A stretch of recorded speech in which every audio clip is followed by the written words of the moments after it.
We are back to our show Sunshine. Dear viewers, we're going to our first interview. So let's talk about our guest. He's Mr. Muhammad AlNaqwi. He's a lecturer, khatib in Ministry of Awqaf and Islamic Affairs. TV presenter, he's our colleague and Islamic preacher, will preach of all this good meaning we discussed in our introduction and add more about the bag for the khitab skills so we can all learn about how to behave and how to act in the form of humanity. So we have to know more about it, but let's check this first.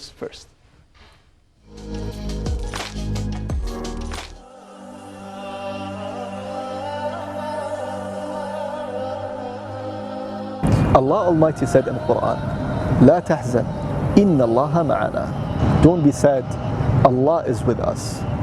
And this happened when Prophet Muhammad sallallahu alaihi wasallam was with his companion into a very dangerous situation. But what happened? He just told him, don't be sad, Allah is with us.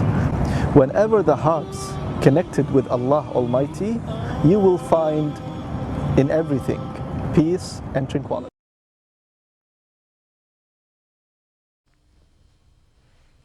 We are back again, dear viewers, after the report, and now with our first guest, which is Mr. Muhammad AlNaqwi. Good morning, Mr. Muhammad. Good morning to you. We are so pleased to have you with us this morning. Pleasure is mine. So, first of all, we might tell us about the Honorable Prophet Muhammad ﷺ, migration, and the most important lesson from that.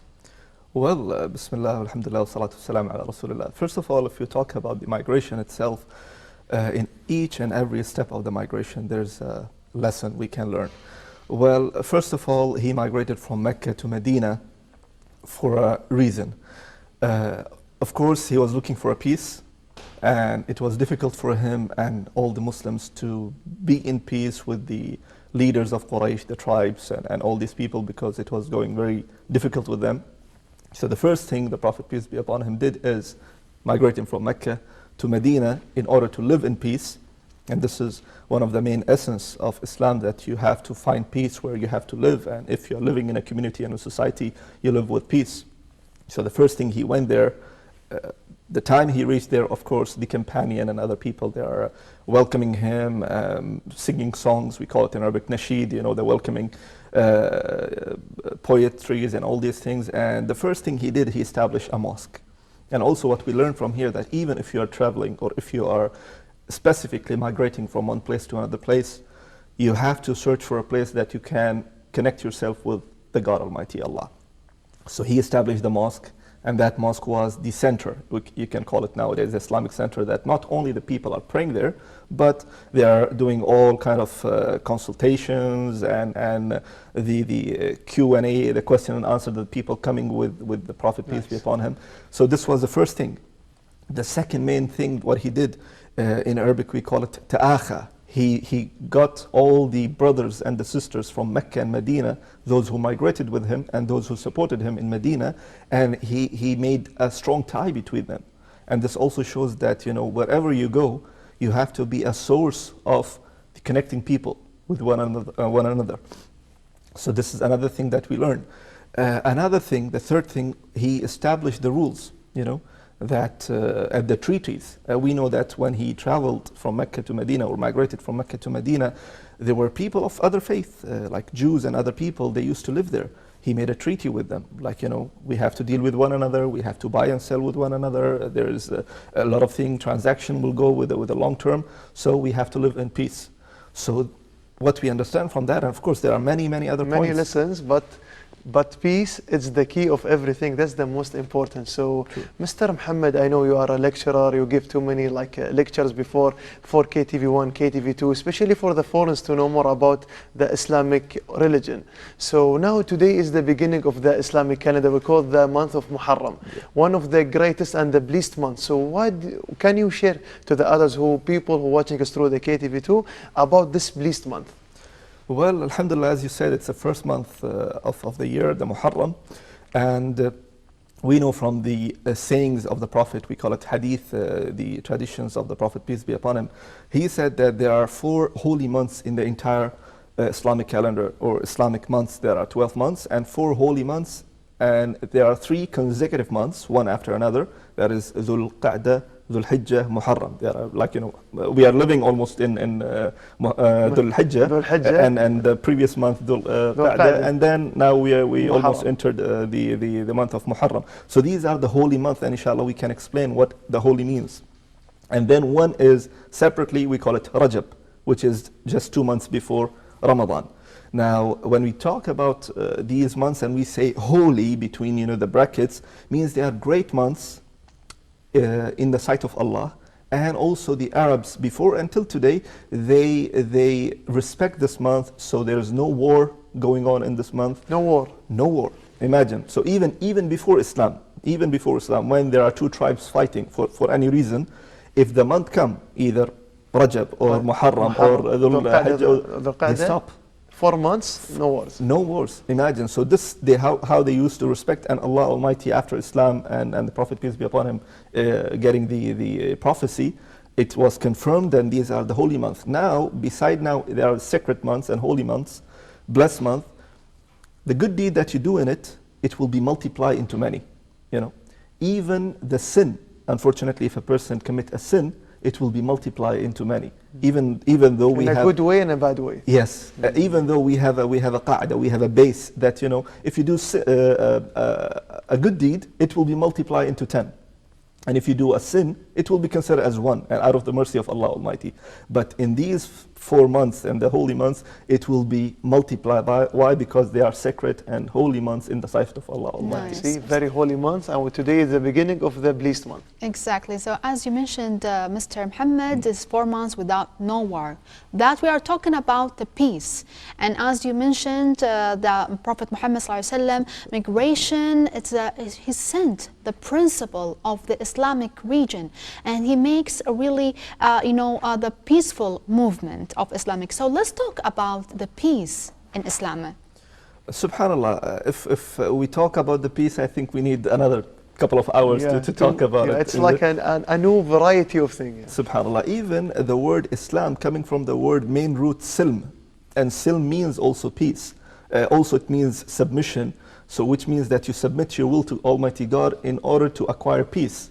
And this is the deep meaning. Sometimes I go and sit with, as you said, non-Muslims and other people from other faiths, and when we explain this one word Islam and the root of it, they are astonished and say, well, we think Islam is something for the Middle Eastern people and Arab people. I says, no. Islam means peace, basically, and it means submission. So you submit your will to Almighty God and acquire peace from it. So we're talking about the peace now in everything. Allah Almighty telling us in the Quran that you have to deal with people in a good way. For example, we have a verse in the Quran, وَقُولُوا لِلنَّاسِ حُسْنًا, say good to the people. Yes. And here God Almighty mentioned people without saying, say good to the believers, say good to the Muslims, say good to the, no, people. So I don't care now what the person in front of me, he believes in. Maybe he's an atheist, he doesn't believe in anything, but it's my duty to talk to him in a nice way. Regardless what he thinks and what he believes, it's between him and God. Yes, if there is something that he is doing physically wrong, I can advise him as a Muslim to advise him that this is right and this is wrong. But initially, in that zone that I'm sitting in and having a conversation, I have to commit myself to the verse, وَقُولُوا لِلنَّاسِ حُسْنًا, say good to the people. So this is only, imagine, when it comes to the talk to the people. What about the mu'amalat when it comes to the dealing with the people? Of course, we have basics from the hadith of Prophet Muhammad, peace be upon him. Al-Muslim man salim al-Muslimuna min lisani wa yadihi. So, a Muslim is the one, exactly, the Muslim is the one, when you deal with others, the other person should be protected from your tongue and from your action. And this is also a base. Also, when you deal with people, mu'amalat, you should not cheat, you should not lie, and all these things that we have in Islam. So, in order, if you bring all these teachings of Islam, Alhamdulillah, you are living in heaven, to be honest with you, but you have to apply you have to apply these teachings. The good thing that he already said that this Islam is the message of peace, and you have to be always to know how to give the message to everyone. But now, because I know now, because in the beginning of the show, I represented you as Khatib at Ministry of Awqaf. So now I talk about your community, about the khitab thing. khitabist. So we have too many like community, and every, like we call it Jum'ah prayer, you always give us like a good message to everyone. It's like to share with them, to sometimes to encourage them, sometimes to remind them. And the dhikra tanfa'u al-mu'minin, they are saying. So this time I know that you and your colleague popularize about the word peace. So how can you advise the people who come to Jum'ah prayers? Alhamdulillah, this is a big responsibility, as you said, being a khatib or a lecturer in the ministry or even outside the Kuwait. Our message is very, specific. First of all, our methodology, manhaj, is the Quran and the Hadith. You should not go out of that. And this is the baseline. Prophet, peace be upon him, said, I'm leaving behind you something. If you hold upon it, you will never be lost. And what is that? It's the book of Allah and my sunnah and my traditions, my teachings. So we have the bottom lines and we hold upon it. It's not like, I heard my father is saying this, I had my grandfather is doing certain things, so I'm doing it. No, we have the base. So whenever we travel or whenever we give khutbah or lectures or whatsoever, these are the bottom lines. And if you look into the bottom lines of the Quran and if you look into the bottom line of the Sunnah, you will find it 90% is about the tolerance, about the forgiveness, about the peace and how you should deal with one another, even with ikhtilaf, with the difference of opinion. Yes. We know that the Prophet, peace be upon him, one day he was sitting and there are two great companions, the first Khalifa and the second Khalifa, and they have a different thought. The goal is one. Let's say they want to reach at certain point, but the first Khalifa is saying, let's go from the left side. The other one is saying, no, better to go from the right side. The goal is one, but the way is different. Direction is different. Direction is, I'm just giving you an example. And their voices got a little bit, louder and high front of Prophet, peace be upon him, that he didn't like. But what we understand from the overall the story, that the differences of opinion are there. But it does not mean that, now this companion start hating this companion and this companion starts saying bad thing about this companion. No, they're still brothers, they still love one another, they still deal with one another with humanity, with humility and humanity. So, yes, when we give the message to the people, we try to, as much as possible, stick to the teachings of Islam and also give them the message of tolerance, give them the messages of forgiveness, and this is, how you can live your life. Yes. Nice. So this is how can we live our life. But I know that the already preparing something, Sarah. Yes, exactly. We are talking about forgiveness, and as we talked, me and my colleague Aziz, about forgiveness. So we have to listen now to a really amazing ayah from Quran about forgiveness. So let's have it, and then we'll come back again.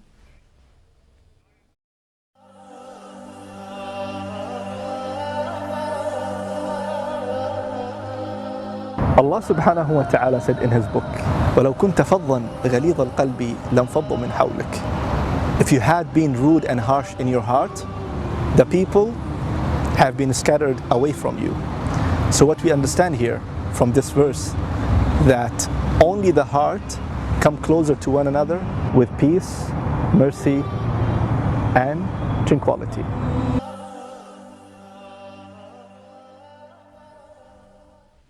So after this, a quick flash about forgiveness. We have to ask Mr. Muhammad about forgiveness. Can you please tell us more about it? MashaAllah, this is endless question or endless answer, I can say, if it talks about it. As we even mentioned before, that forgiveness is one of the essence of Islam, and you can have and talk about many examples in the Quran, in the Hadith, in the life of Prophet Muhammad, peace be upon him.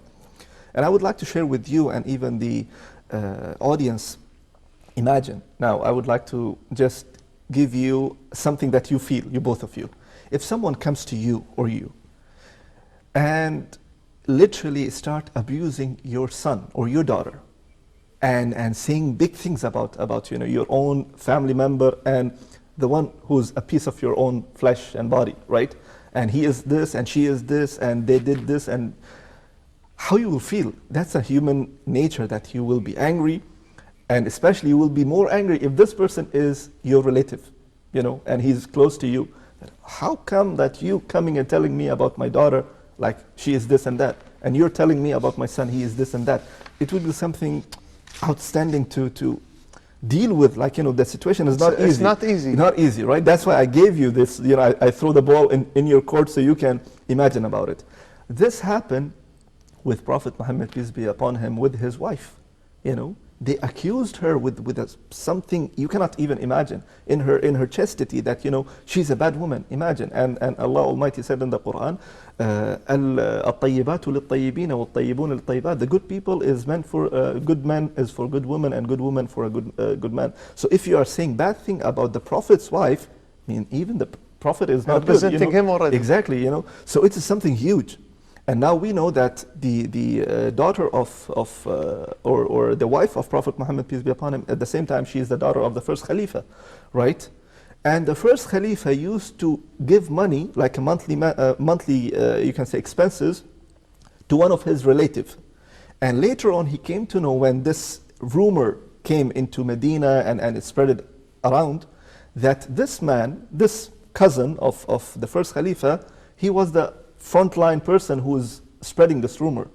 So obviously, as any human being, as any father, he got upset and he says, Wallahi, by Allah, I will not spend on him any money, and I will just let him die. It's like you will take the message that you will not do something like you used to do before, even you heard it. Yeah. And something, and it's not about between one and two people. It's like, imagine you have something, a scandal or a rumor on the social media right now, right? So it's one post and it's going everywhere, right? So this is what happened. One word of mouth, it went all into Medina. It's like a spread, and this is like, we call it, this is like the most important. And the good thing, you have to be how to deal, because it's like Islamic, the deeds, your action is more important than how you are dealing. So this is very important, Sarah. Today we already delighted that you are with us. Yes. I know that the good times run very fast, but for sure you have to be with us another show to talk more about it, okay? My pleasure, sure. Yeah. So Thank you so much.